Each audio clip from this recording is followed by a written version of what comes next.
Empire was the dominant political and military force during the early days of Christianity, with the city of Rome as its foundation.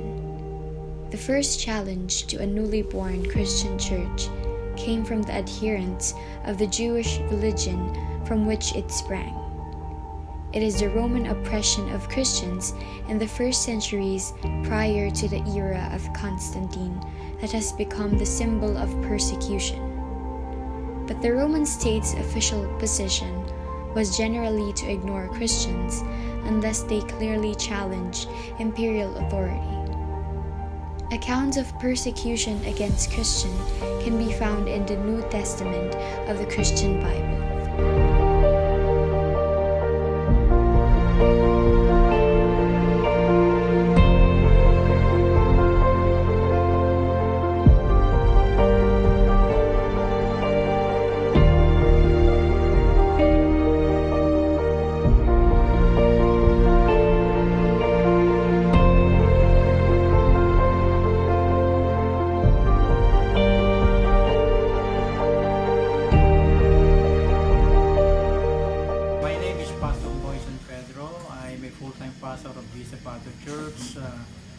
Matagal ng panahon, until now, since I received Christ, my personal Savior, my life is gradually changing.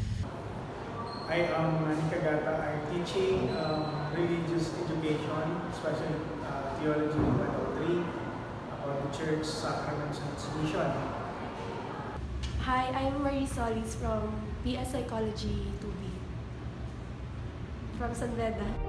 Sino po yung nag-start ng Christian person? Based doon sa Book of Acts, si Saint Paul. Kasi siya yung number one persecutor ng mga Kristiyano. Siya yung humingi pa ng sulat sa mga pinuno sa Sanhedrin para dakpin yung mga Kristiyano at patayin sa pamamagitan. Story unto death. Yun ang sila Paul.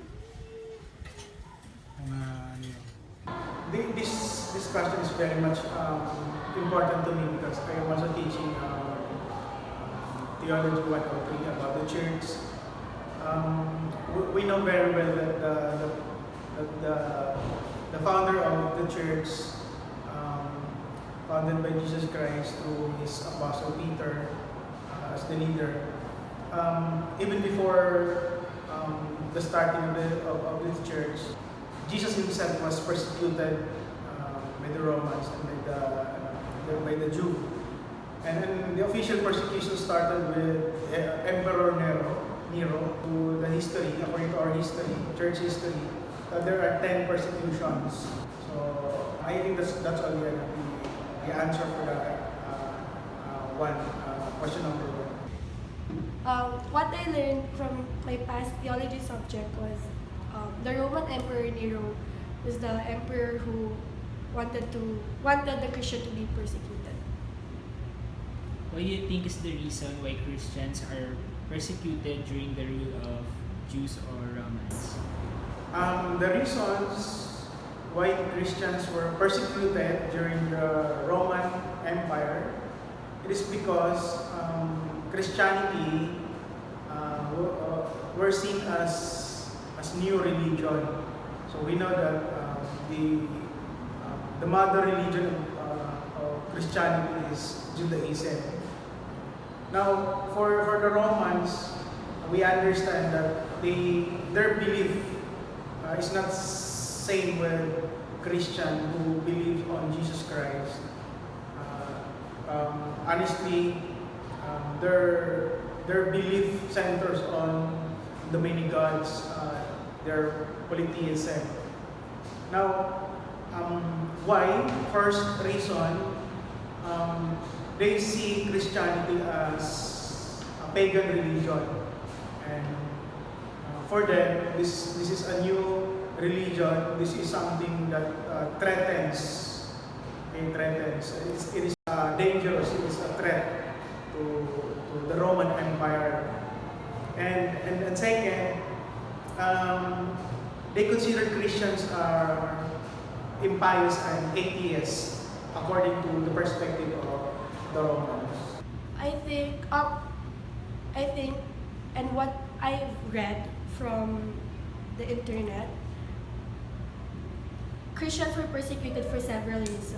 First, because of incest issues. They were accused of having incest affairs, and because of their celebration, and cannibalism as well, because of how they celebrate. And lastly, because they do not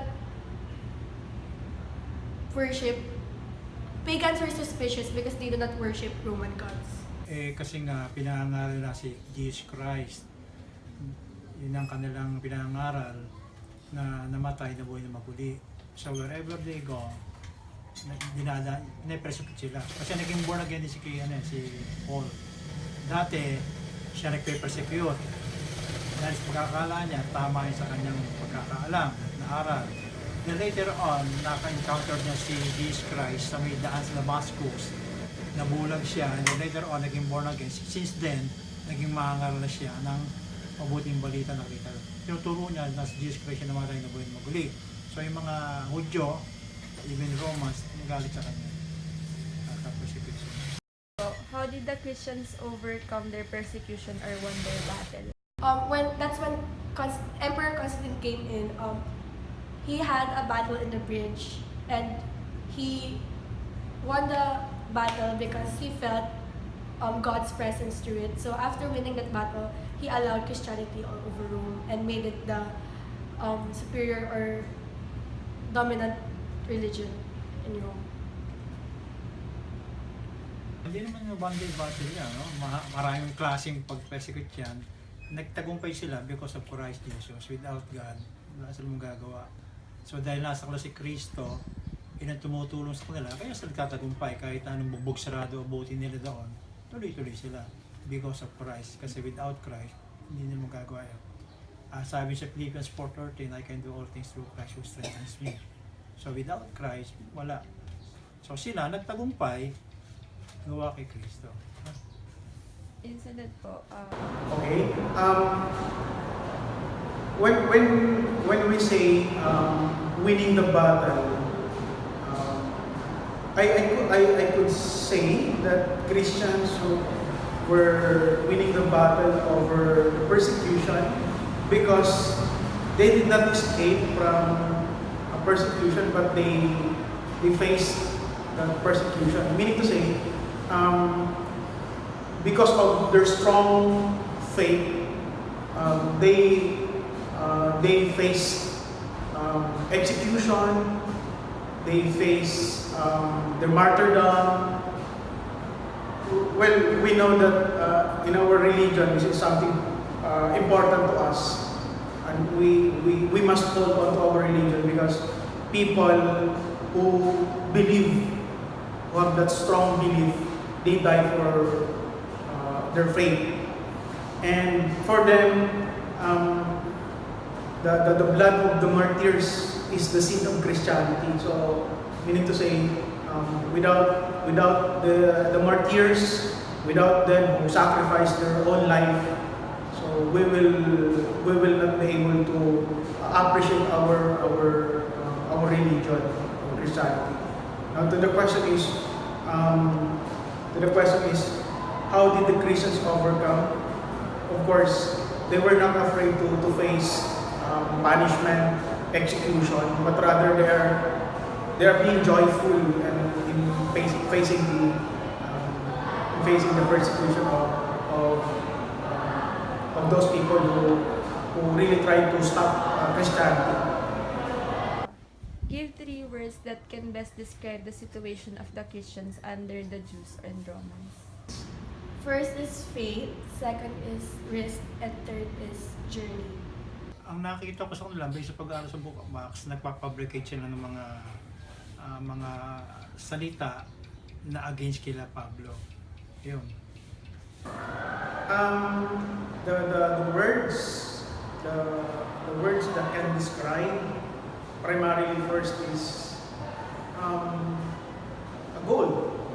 When I say goal, in order for us to have that goal, meaning to say you have to test it in the fire. Meaning to say because of their strong belief in God, because of their strong faith in God, these people really prove that their lives are really nothing when they have found that Christ. Pwede pa ulit. Positive. So what are the issues today that can relate to the persecutions of early Christians during the rule of Jews and Romans? And what are their thoughts? The closest issue that I could think of right now is how the Catholic Church, sila mismo yung hindi nag-approve or hindi pumapayag sa SOGI bill, which yung SOGI bill na nagbibigay ng equality for everyone. So, they're trying to fight for their simple right. Katulad ng dati na ang gusto na ng mga Christian is ma-worship yung si God through sa sarili nila, tapos pinagbabawal sila, persecute sila.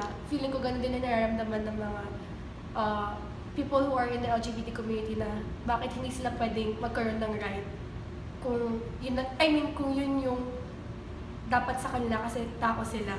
Sa akin, once you go out and preach the gospel of our Lord Jesus Christ, expect that you will experience persecutions.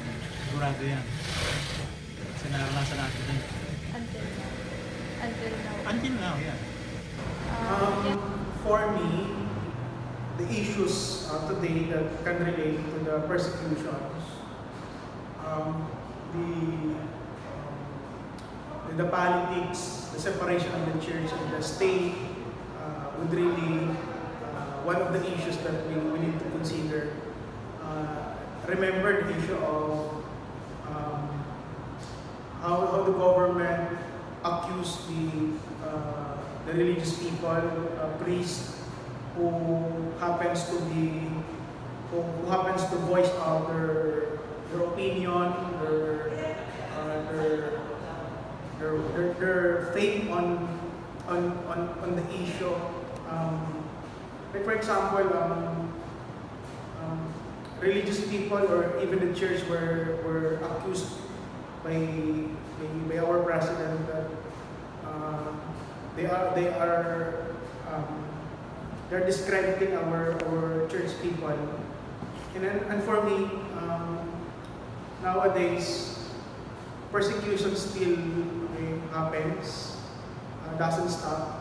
Although in a different platform, there's no blood anywhere, but rather through social media,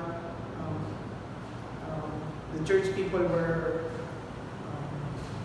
were given less voice when it comes to morality, and where in fact, as I have told you, we are now facing a more serious persecution than in the history.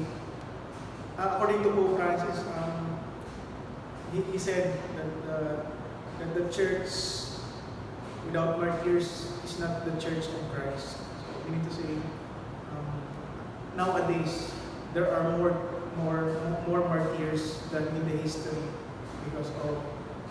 because of those people who really sacrifice for their faith, those people who really offer their lives for the love of Christ.